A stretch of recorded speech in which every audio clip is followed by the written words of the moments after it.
So the first thing is, yeah, we want to get information. We want to get information that's specific to the child. We want to get information that's specific to that family and how the family dynamics are affecting that child. We want to look into parenting.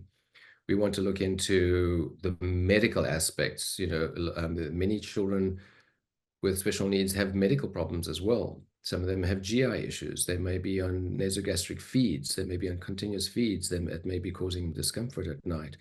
We may be looking at respiratory conditions, and kids may be having difficulties with breathing or need breathing treatments before they go to sleep. Some may have reflux and have constant indigestion or, heartburn. There's so many factors. Some kids, have spinal problems. They have scoliosis. They have constant pain.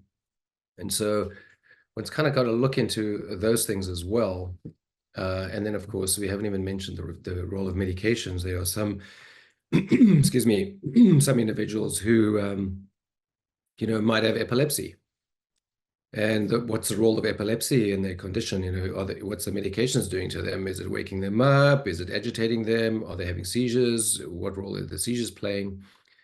And then, when you mentioned ADHD, about 60 to 65% of individuals with ADHD have problems with falling asleep. And excuse me, it may not even be related to the effects of the medication. It actually could well be intrinsic to their ADHD in that they're unable to turn their brains off.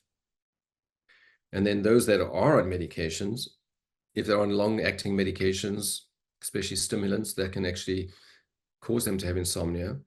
But then if they're on medications that wear off in the afternoon, you can get a condition called rebound, where you go back to your ADHD, baseline ADHD, and you multiply it by 2 because you bounce higher than your baseline. And then, of course, that's going to have implications on your ability to fall asleep. So complicated, very complex, requires as much as possible a detailed history to take into account every factor. And then, once you've taken into all the factors, then we try and figure things out. Having said that, there are some standard sleep problems, particularly behavioral disorders or what we call behavioral sleep problems that do exist even in neurotypicals, which can also exist in neurodiverse kiddos.